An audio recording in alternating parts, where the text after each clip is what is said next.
အားလုံးပဲမင်္ဂလာပါကျွန်တော်ရဲ့စပိုရိုမနက်ခင်းလေးကနေအားလုံးကိုကြိုဆိုလိုက်ပါတယ်ဟော်ဒီကနေအခုပဲထွက်လာပြီးတော့ဟိုပါလေ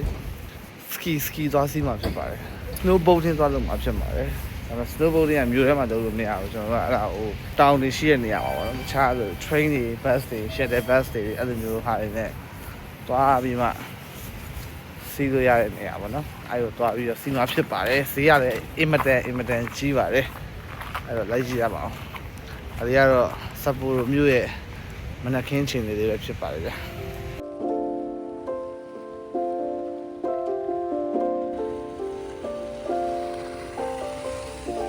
တိုကျိုမှာယထာစမ်းစီးကြည့်ပြီးသွားတဲ့နောက်မှာယထာဘယ်လိုစီးရမလဲဆိုတဲ့ဟာကိုနည်းတော့သိသွားတာအဲ့တော့ယထာစမ်းစီးကြည့်မယ်ကျွန်တော်ယထာ2ဆင့်စီးမယ်ပြီးလို့ရှိရင် shuttle bus စီးမယ်3ဆင့်စီးရမှာပေါ့နော်အဲ့ကိုရောက်ဖို့တော့အဲ့တော့သွားလိုက်ပါအောင်မယ်လိုက်ခဲ့ရပါအောင်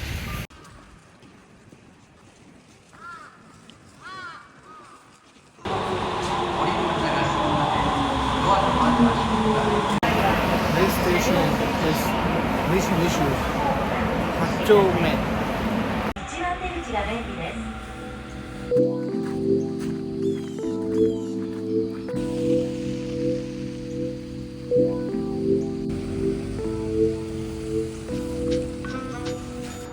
1番線に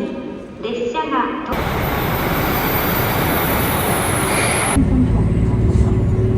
The next stop is Hasami Chuo.ရထားနဲ့လာပြီးတော့အခု shuttle bus စီးမယ်လို့တာတိုင်ဘက်ကုန်ပြီ bus ကဘာသွားစီးရမှာမသိဘူး west gate ဆိုတော့ရေးထားပေမဲ့အခုဒီမှာsouth gate နဲ့ north gate ဆိုပြီးတော့ပဲရှိတယ် west gate ရှိတယ်အဲ့ဒါရှာလိုက်ပါဦးမယ်မော်လိုက်တာ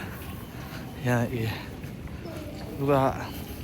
train station ထဲမှာပဲရှိသေးတယ်ပြင်မြောက်သေးဘူးနောက်ဆုံးမှကျွန်တော်တို့ဟိုbus ကားကိုတော့ရှာမတွေ့ဘူး bus ကားကိုလည်းရှာမတွေ့တဲ့အတွက်လက်လျှော့လိုက်ပြီးတော့ဘာနဲ့သွားမှာtaxiနဲ့တော့ဖြစ်ပါတယ်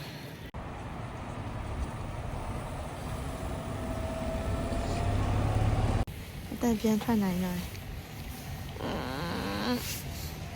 မကြည့်ကိုကိုမင်းမောင်ရိုက်ကြည့်မကြည့်အဲ့ကြည့်ရမှာမြုပ်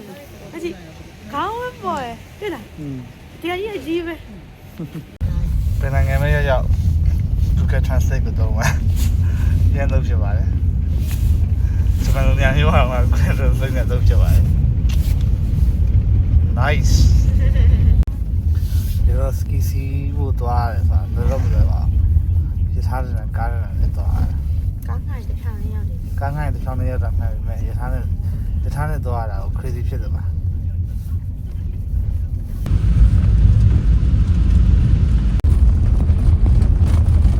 ရာသီဥတုနဲ့အဲ့လိုမျိုးနေထားတော့မြင်းတဲ့တိုင်းပဲတော်တော်ကြီးလာတယ်ဒီလိုမျိုး view မမြင်ဘူးလေဆိုတော့ကြည့်ရတော့ amazing ဖြစ် surprise ဖြစ် so I might first time experience ဆိုတော့ emotion အလောက်တော့ရှိတာပေါ့သူများတွေကတော့ကိုယ့်ပစ္စည်းနဲ့ကိုယ်လာကြတယ်ဟိုမှာ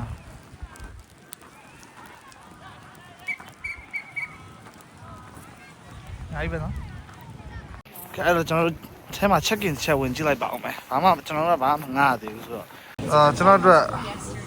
ဒီဟာပေါ့နော်ဒီမှာပစ္စည်းတွေက snowboard ရယ် boots ရယ် jacket ရယ် pants ရယ်အဲ့ဒါကိုပြီးလို့ရှိရင်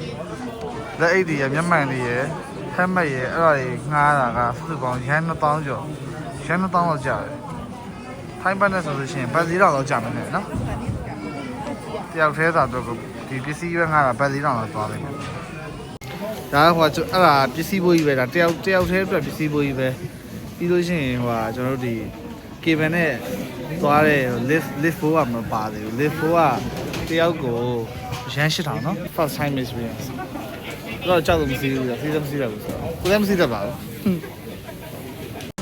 ကြပြီ let's go fast you အားလုံးမယ်ဟောလာရချာဘုံမှာပါရေး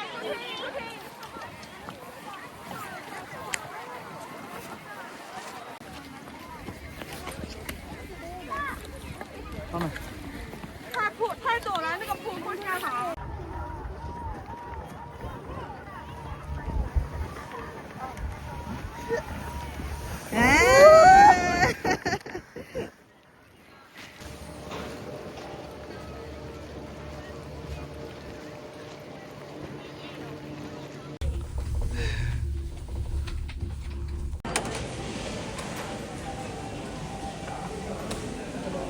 စီမစီပဲနဲ့ဘေးကနေလိုက်ပြီးဒုက္ခခင်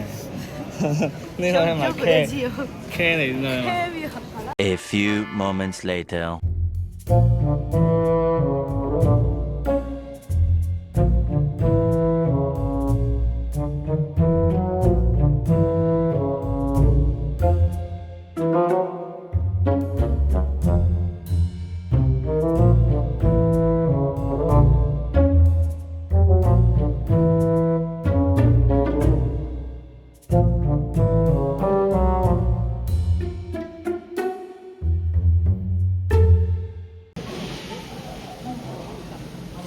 ခုဒီတေချာမစီးတတ်သေးဘူးမလဲခဏခဏချော်သေးတော့ကြည့်လို့6ရက်တအားနာနေပြီဆက်စီလိုက်ပါအောင်မယ်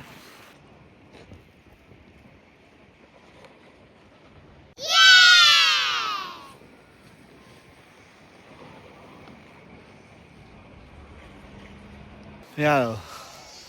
6ရက်တအားနာနေပြီကြွတ်သားရည်ရန်ကြိုက်ပြီးတော့6ရက်ပါအားနာနေပြီခုနကတော့ဒီဘောကနေဆင်းချလာတာဆင်းလာတဲ့အချိန်နဲ့အဲ့လိုမျိုးအပေါ်ကနေကြည့်ရဲ့အမြင်နဲ့ကြည့်မှဆိုလို့ရှိရင်တော့မြင့်တယ်လို့ပြောရမှာပါနော်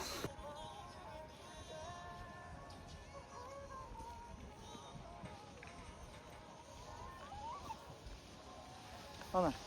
နေပါဦးရိုက်ပြီးညာဟာ ညဘက်လုံးဝရောက်သွားပြီဒါကတော့ night view ပါဒီမှာက snowboard စီးမယ် ski စီးမယ် snowboard စီးမယ်ဆိုလို့ရှိရင်ဒါ lift ပေါ့နော် lift က one day ကိုတနေ့ကုန်ကိုရန်8500ခမန်းကြီးဘတ်1600တော့1500 1600တော့ဖြစ်မှာတင်တယ်ဒါ lift တည်တယ်ပေါ့နော်စုစုပေါင်း lift က5ခုရှိတယ်အဲ lift 5ခုကိုအကြိုက်စီးလို့ရတယ်အဲကောင်က one day bus ကိုရန်8500ပြီးလို့ရှိရင်ကျွန်တော်တို့ဒီမှာပေါ့နော် snowboard ရှိမယ်ပြီးသွားလို့ရှိရင်ဘောင်းမီရေအင်ကြီးတွေပေါ့နော်ပြီးသွားလို့ရှိရင်ဒီမှာ helmet ရှိမယ်လက်အိတ်တွေရှိမယ်အဲ့ဒါတွေအကုန်လုံးဒီမှာမျက်မှန်တွေပေါ့နော်အဲ့ဒါတွေအကုန်လုံးငှားရတာကကျွန်တော်စုစုပေါင်းဒီ equipment ကြီးပဲစုစုပေါင်းရန်2000လောက်ကြာသွားတယ်စုစုပေါင်းဆိုလို့ရှိရင်ရန်2000 plus lift 4က8500ဆိုလို့ရှိရင်တော့28500ပေါ့နော်28500ဆိုလို့ရှိရင်ဘတ်နဲ့တွက်မယ်ဆိုလို့ရှိရင်ဘတ်9000ဘတ်6000ကျော်ကျော်လောက်တော့ကြာသွားတယ်လားတယောက်စာပေါ့နော် transportation မပါသေးဘူးကိုနေတဲ့ hotel ကနေပြီးတော့ ski resort ကိုရောက်ဖို့တော့ကကျွန်တော်တို့ကရထားနဲ့လာမလာလို့ရှိရင် shuttle နဲ့လာမလာလို့ရှိရင်ကားငှားပြီးလာအဲ့လိုမျိုးလာလို့ရပါဘောနော်။ကျမ်းမြင့်ပြောမယ်ဆိုလို့ရှိရင် ski စီးမယ်ဆိုလို့ရှိရင်အနည်းဆုံးကဘတ်6000 9000တော့ကုန်မယ်ပေါ့နော်။တယောက်စာအတွက်ကို8နာရီလောက်ဆိုလို့ရှိရင်တော့ဒီ night ski က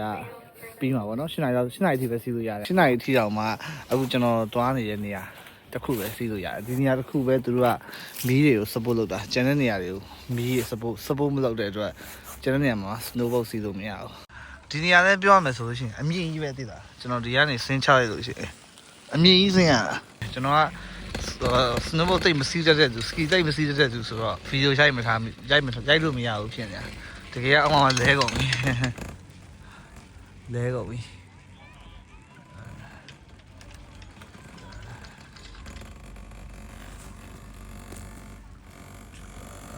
ဆရာကြီးပါနော်ဆရာကြီးကတော့မြန်စီးရကျွန်တော်ကတော့အဲ့လိုမျိုးပဲစီးရလို့ရှိရင်လဲလိုက်စီးလိုက်စီးလိုက်ပဲ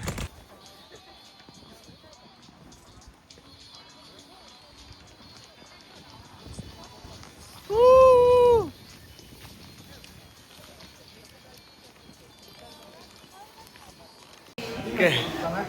ski စီးရဲ့ movement တွေကတော့အရင်ပြောစရာကောင်းခဲ့ပါတယ်ပြရတဲ့ပတ်စံတွေတန်တယ်ကိုယ်နိုင်ငံမှာမရတာ